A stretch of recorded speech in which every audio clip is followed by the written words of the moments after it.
Okay, well, welcome to Supervision. My name is Robert Farrell, licensed professional counselor supervisor in the state of Texas, and these videos that I am making titled Welcome to Supervision are for my LPC associates. However, if you have stumbled across these or if you've been asked by your supervisor to watch them, welcome.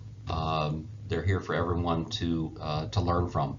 I chose to do these out of personal experience and a desire to just put this information out there for the field so we can, kind of make ourselves better.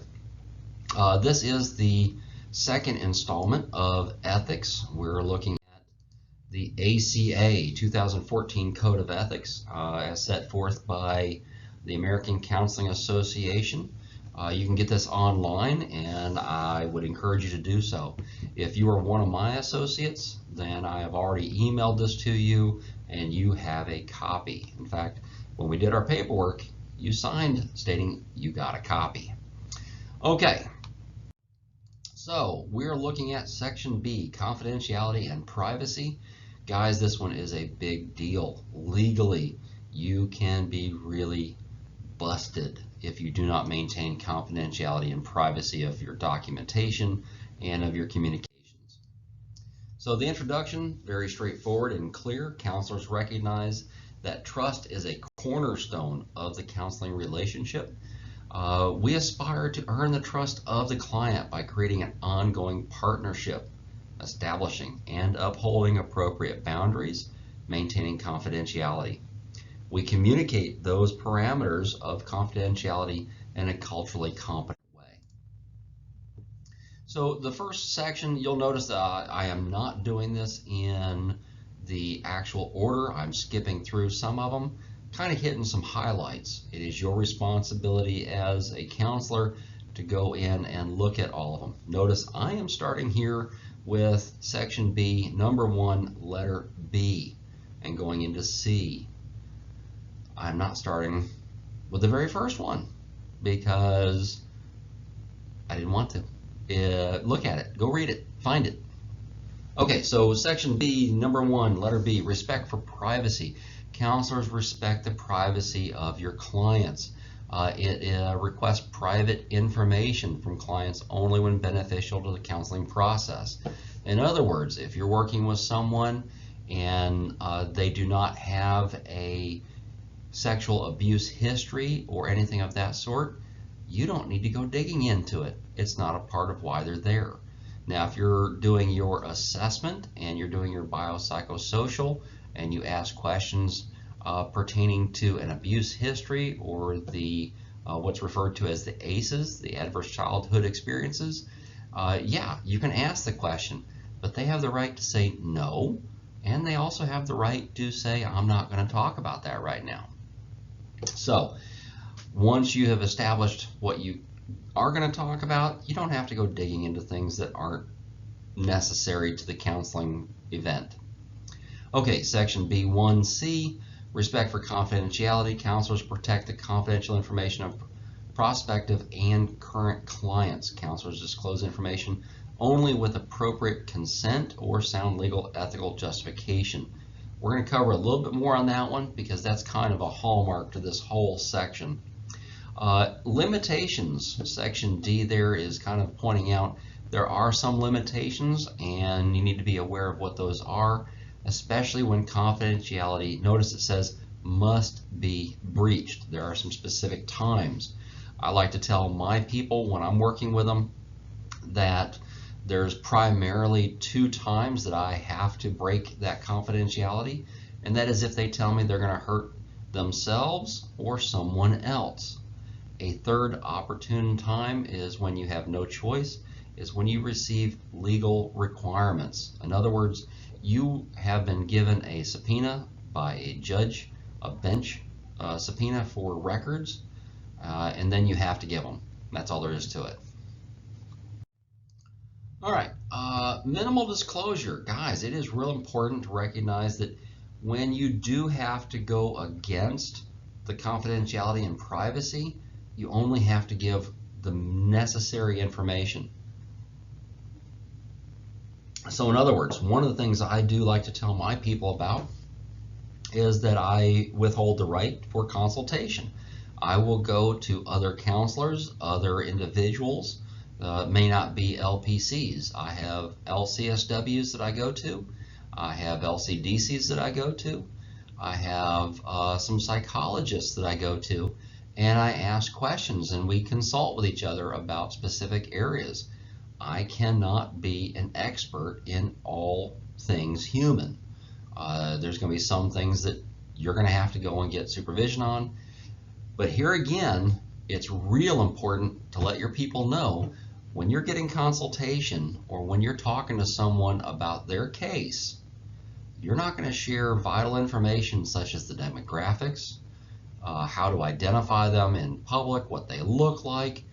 The way I like to tell my people is this: if you bump into another counselor and a social worker at, let's say, Kroger, they won't recognize you, they won't know you.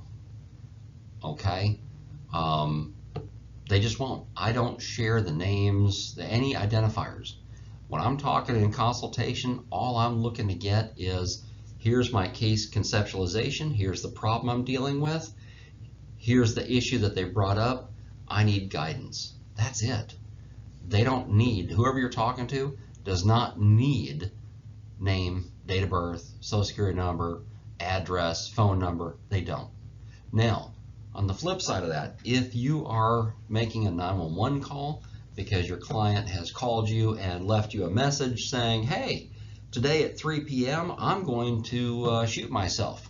I have the bullet, I have the gun, it's going to happen. Well, in that case, you need to call 911. You give them the address of the client, you tell them what's going on, and that's it. That's all they need to know. They need to know who and what and where. You don't go into detail with the 911 dispatcher about how your client has been discussing with you a pornography addiction. It doesn't matter. At that point in time, you're giving information for them to go save the person from themselves. That's it. Very important to recognize, when we disclose, we only give vital information depending upon the circumstance that we have to give. Okay, information. Now we're going to get in a little more detail. Section B3, we're looking at A, B, C, D, E, and F. So Section A here, or subsection A, subordinate counselors make every effort to ensure that privacy and confidentiality of clients are maintained by subordinates, including employees, supervisees, students, clerical assistants, and volunteers. So if you find yourself in the future becoming a supervisor, let's say you stay at a hospital outside of your associate time and you end up becoming over people, you have to make sure that they're holding to confidentiality as well, okay? This is HIPAA kind of stuff, guys. So if you, as an LPC associate, you may even have the opportunity to work with undergrad and master's level students who have to come in and have some time observing. In those cases, they are under the same exact obligation, and you are responsible to make sure it happens. Interdisciplinary teams under B, when serving provided to the client, involve participation by an interdisciplinary or treatment team, which is how most hospitals do it. Client will be informed of the team's existence and composition, information being shared and the purpose of sharing such information. So basically, if you're at one of the facilities locally, you're gonna have a doctor, you're gonna have nurses, you're gonna have other counselors. We do work as a team because that's just the best way to do it. Studies have shown that when we all come together from our own unique perspectives, we share notes and information. I want to take a second and point out to my associates, guys, talk to the psychiatrists, okay? If you get an opportunity to sit there and listen to report being given with the doctors, the nurses, do it. You need to be a part of that treatment team meeting, because not only will you hear a lot of information about the client, you'll be able to get information from the doctor about what's going on from their perspective. And that's an important perspective to hear about and be exposed to. Okay, Confidentiality settings, we discussed that with clients. That one's with regards, I would think, more to like group environments. There's certain places, let's say you're in the day room of the hospital, you don't want to be talking openly there because the confidentiality is kind of shot, privacy is out the window, and you want to have some privacy for their confidentiality. Third-party payers, that's with insurance companies and organizations where the information gets shared and doled out. They mostly use codes as opposed to actual documentation. So a lot of that, when we have to disclose that information, they are also under HIPAA and they know they cannot go talking about it. Okay, so section E there, transmitting confidential information. Guys, this one's important. If you are using a fax, it better have a cover sheet and you better have it labeled as being confidential. You got to be real careful with that. In emails too, double check your recipient list. Who is it going to? Some agents or organizations used to have what's called an email category where you could put b.all or send it to a certain list that you think might be the group you need to send it to. You better double check that because you can inadvertently send it to people that don't need to have that information. Little side information on HIPAA, go find out how much the fine is. Okay, I think it'll surprise you. I'm gonna just sort of throw that one under the bus and point out it's $10,000 per violation per day that it was done. Okay, so add that up. It can get very costly. All right, section F is kind of unique in the sense that that's B3F. Deceased client counselors protect the confidentiality of deceased clients consistent with legal requirements and documented preferences of the client.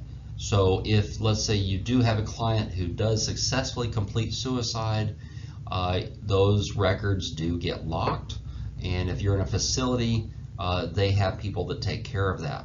If, however, you are functioning in a private practice setting, here again, we get counseling as far as supervision, we get consultation, we come back to the code, we verify that when we release information, it's being done legally.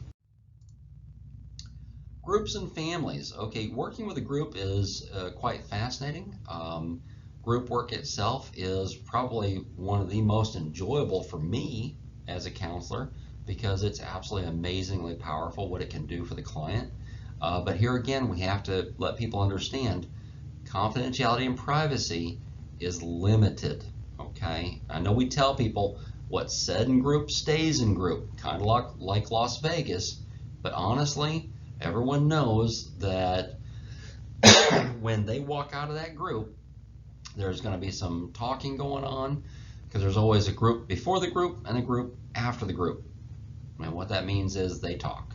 Your clients will communicate with each other and they will sometimes talk about other clients. We want to discourage that. That is a really bad thing for them to do because it destroys the group's cohesion and the ability for them to move into being a working group where they can really grow. Okay, working with couples and family counseling, this one's kind of unique and special. In couples and family counseling, counselors clearly define who is considered the client. Notice that's in parentheses. And discuss expectations and limitations of confidentiality. Counselors seek agreement and document in writing such agreements among all involved parties. In the absence of an agreement, to the contrary, the couple or family is considered to be the client. Guys, I like to actually tell my couples when they're coming in, even though the insurance may say that the insurance holder is the client, that in fact both of them are, unless they have already filed for divorce, at which point in time I will look at them and say, okay, what are we really here to do? Are we trying to reconcile? Are we trying to divorce? What's the outcome? What is y'all's end game plan? Now, recognizing that if you begin working with an individual and they want to have a couple or a family session, That's when you point out to them, look guys, the individual that you've been working with, that is the client. However, they are a part of a member in that family or a member of that couple. So therefore, the whole family is being affected. The couple is being affected. Simply put, go back to Bowen's theories. Look at how that construction of the family is going to be affected from that individual doing counseling. But remember, we have to let them know confidentiality and privacy has its limitations. Okay, clients lacking capacity. This one here is kind of unique with regards to minors.